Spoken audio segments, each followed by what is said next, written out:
Hello, my name is Lynn Cianci, and I am proud to be a food service worker in Washington Township's public schools. I have worked as an educational support professional for 19 years, and I have seen a lot of students pass through my lunch line. I get to know the students very well, not only at school, but also out in the community since I live and work in Washington Township. But I'm not as well known to the members of my local Board of Education, and probably many ESP are not. Perhaps that explains why boards of education consider privatizing the essential services that educational support professionals provide. Because so much of what we do is behind the scenes, board members do not realize the impact our dedicated staff have. So this is our opportunity to help local boards of education get to know us, who we are, the work we do in New Jersey's public schools, and how our connections to the community strengthen our public schools. In short, why our work matters to you. We're going to take you on a tour of New Jersey's public schools from the perspective of our students, so you can see the valuable role that educational support professionals play in the lives of our students. Let's start at the bus stop. When I start my day, I greet my child or my student, or what I call my kids, with a smile. I say good morning to every child that gets on that bus. I like to get to know them because it makes the parents feel comfortable, and the kids like to know that you know something about them. If they tell me, you know what, I'm going, to dance class tonight. When they get on the bus the next day, I say, how was dance class? So, and when they get on, they think, this person knows me. I become a member, I don't become part of their family, but I become a part of their lives every day. I was almost embarrassed to say, what do you do? I drive a school bus. Well, soon after that, and I realized what the responsibility was of a school bus driver. I was having 52 children on this bus, trying to drive this almost, 30,000-pound vehicle in traffic. I grew the respect in myself that I felt that I should be getting from everyone else, whether it be parents, community. And it made me a better employee, so to speak, because I thought to myself, you know what, I'm not just a school bus driver. There's no such thing as just a school bus driver. The typical day is, I get to work early in the morning and I start setting up for breakfast. And in 25 minutes, I'll feed 160 kids breakfast. They're waiting there for me. They're waiting there to eat. And once that bell rings and I go and close the door and somebody taps on that door and the teacher looks at me like, bell rang. I'm like, sorry, he wants a meal. He wouldn't be tapping on my door if he wasn't hungry, and he's gonna get it. Multitasking is a necessary requirement of being a school secretary. I work in the guidance department, and very often we have guidance counselors, we've got students, we've got the principal, we've got scheduling. There's a lot going on all during the course of the year. So it requires being able to work very quickly and stay on task. They touch your heart, they touch your lives, and you work for these children. You work for their success. You want to make sure that they know that there are people out there that care about them, and it's not just in the classroom. It's everywhere you go. I want that student to know, those students to know that I'm there for them.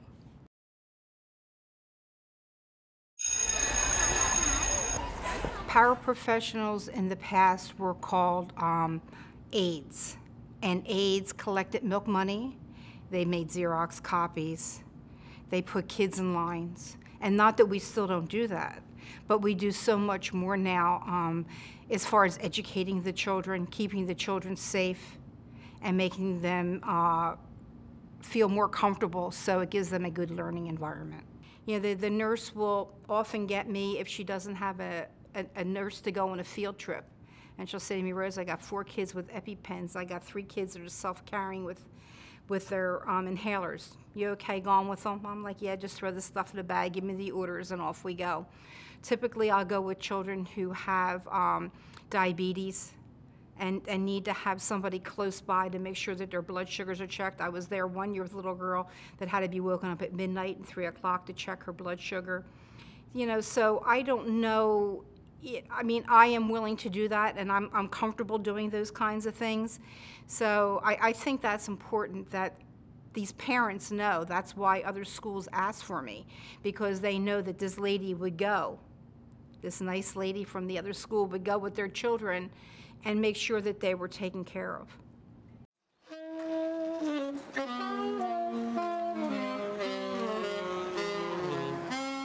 One day I was going down the hall and I heard a song coming out of the band room.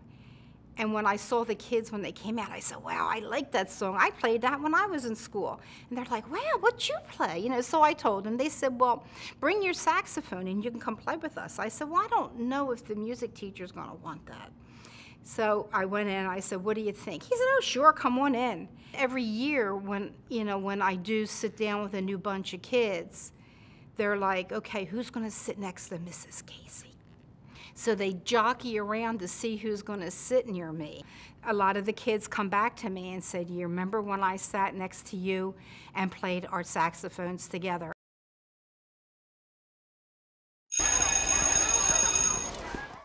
We work just about on everything, dealing with anything from heating system to plumbing, to electrical, to locks, to broken gym bags or glasses for a student. I mean, you know, we work just about on everything. Well, even as a mechanic, we connect with the students. If we're having working in a classroom that is occupied at the time, sometimes these students are curious about what you're doing, and the teacher will, you know, kind of have to stop things for a while, and you can explain to them what you're doing. And the kids get to know you, and you know, you're down at the mall, and they see, hey, Mom, that's Mr. Fix-A-Guy. That's the guy with the tool bag, and they know he works in my school. He fixed my heater the other day, and you see them in the community like that, and they get to know you because you start out with them. I mean, I've been there 22 years. I've seen from kindergarten to graduation how many classes come through, and I've seen them in the elementary schools and in the middle school and the high school, and they always say, oh, I knew you were in my middle school. And they're almost like your own kids, you know. And there they are at graduation. They go, oh my God, another class is going, you know, another year down. Where'd the time go? I have 408 kids in my building. I know where every kid is at the moment. If something is not being in place in the building, it's just somebody has moved something from here to there. It's just, how do you know? Because when I walk by, I make my business to know where everything is. They all know that, oh, there goes Mr. Artola. You know, they see me in the supermarket, they see me in church, they see me everywhere. Even when I'm coaching them, their kids into the rec center, you know. So I'm pretty much like a weed that I'm seeing all over the place. I'm there, and they can count on me. There was a paraprofessional in the room with me, and I don't think I would have ever made it through teaching that year if it wasn't for her. There was 25 6-year-olds, and they all want your attention, and they all need you all the time. And you know, it's hard to constantly give everybody the attention they need. So if I was working with a group or working with a student, Shelly would get right in there, and her and I would meet, and we would collaborate, and we would talk about what the kids needed, and what was best for the kids, and she was absolutely as much a teacher in that classroom as I was. Being the first person that a student sees when they come into the guidance department means a lot.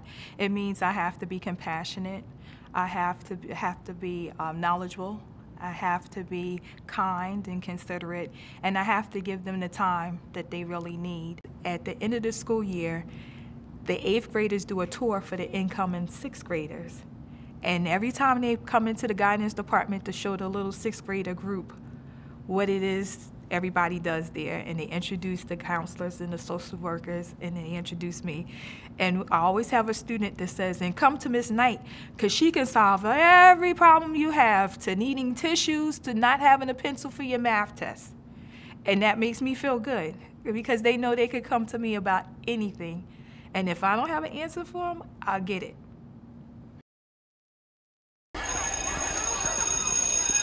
People don't know that a paraprofessional is more than just a teacher's helper. I'm more than just a teacher's helper. My students are wonderful, and they range from kindergarten to 8th grade. They're very challenging, and my challenge is to help them overcome their challenge.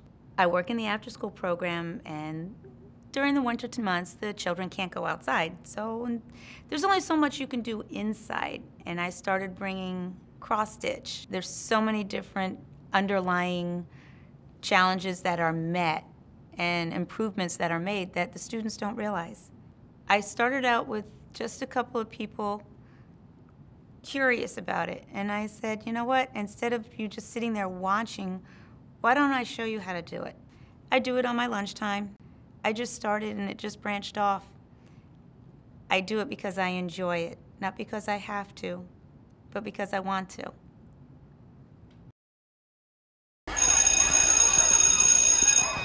I arrive to work about 6:30 in the morning, and I'm usually the first person people see when they walk into the building. I integrated myself into the discipline, behavior, the mentoring aspect of in the building. So what I would do is I got involved with volunteering with the basketball team. I knew that most of our at-risk students were athletes. And most of them, you know, in this society, the day and age, most children don't have real good male role models. So I knew that if I could be there for them, that may alleviate some of the behavior that was happening in the building. I created an environment where the kids wanted to come every day to the point where they didn't want to go home sometimes. And I enjoyed that. I enjoyed being the person they wanted to come to. And by me taking that lead, it made the classroom teacher feel a little bit more comfortable because they knew that if they was having some difficulty with a child in the class, they knew that there was an out for the kid.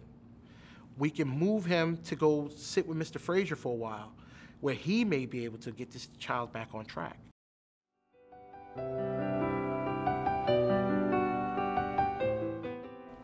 Once you get to know us, it's clear that educational support professionals are caring and committed members of our school community. But that school community is threatened by privatization, and no one knows that better than the educational support professionals who have seen firsthand the devastating impact that it has. When boards of education privatize essential services, they relinquish control over who is in our schools, who interacts with our students, and they put themselves in a diminished position financially. Hiring an outside company to provide services for our students means that the priority is no longer on what's best for students. It's what's best for business. No one should be naive about that. An outside company will base their decisions on profits, not protecting our students. When I was online looking for the word privatization and what it meant, the first thing at Google pops up when you punch in privatization is capitalism. And, you know, it makes me wonder, like, it is a form of capitalism. These private companies come in, and there is somebody making money, but it's not those people doing the job. They're doing what they have to do to make a profit. I'm doing what I have to do to feed these kids well. Having them leave with a full stomach, it's a great feeling. And knowing that what they're eating is good for them. And they might not even know that, and that's okay. Bringing an outside vendor in to touch and to manage children's cumulative folders that have their entire life inside of a folder, I don't think that should be left to an outside vendor. District employees that have a commitment to those students and a commitment to the confidentiality of those materials should only be handling those files. Our contract workers, they're very nice people, but it's unsteady work. It's people that come in and the kids get familiar with, and then all of a sudden they don't come back.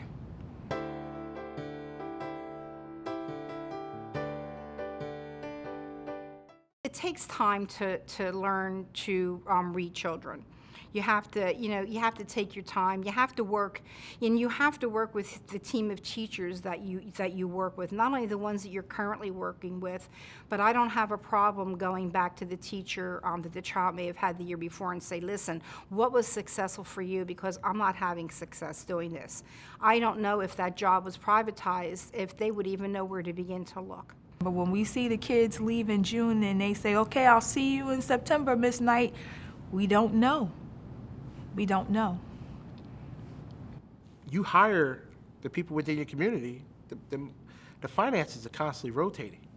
You're paying the employees who are living in your community. We care about the community. We care about our children in the community. So we give back to our community, financially and, community-wise, if it's volunteer work. We're the ones who fuel the community. ESPs they're the backbone. We're the first people you see when they walk into the building every single day, whether it's a custodian, whether it's a security officer, there's paraprofessionals. We have our wheelchair-bound students who look forward to seeing their para every single day. The cafeteria workers. There's some kids who don't eat, and if the person who's working in the cafeteria is invested in the community, they're going to make sure that child who may live 3 doors down from them is well fed every day.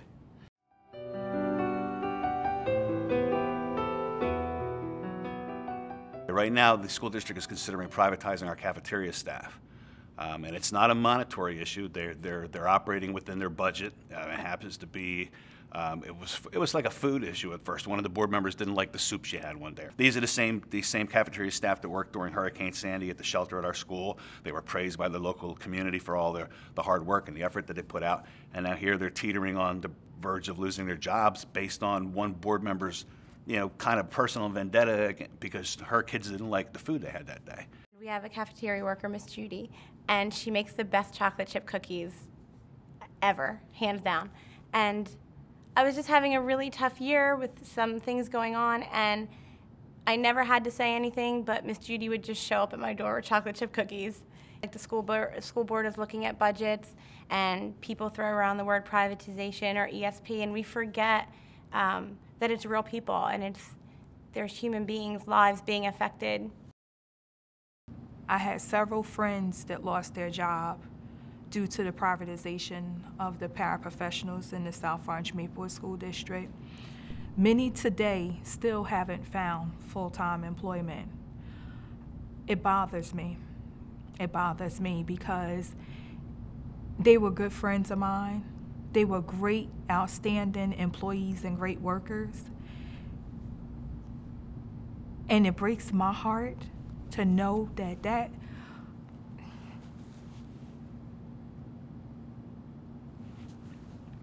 I'm sorry.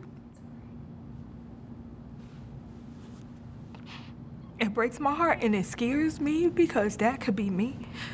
In my district, they privatized all of the paraprofessionals. They privatized our custodians. They privatized our food service workers, our security. And what worries me most is what's next is the nurses and the secretaries. That's what's next.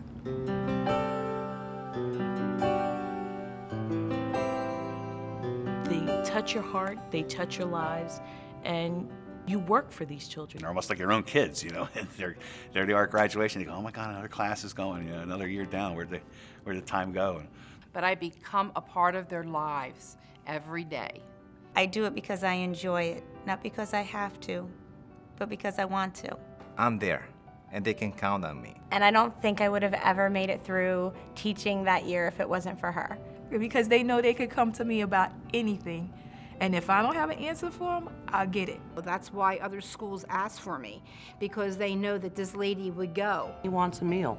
He wouldn't be tapping on my door if he wasn't hungry, and he's going to get it. I created an environment where the kids wanted to come every day. We hope that you have enjoyed getting to know some of the educational support professionals working in our public schools. Every one of us has a story to tell about why we chose to work in education and how much our students mean to us. Please take the time to get to know the educational support professionals in your own schools before you make decisions that could weaken our communities and our strong public schools.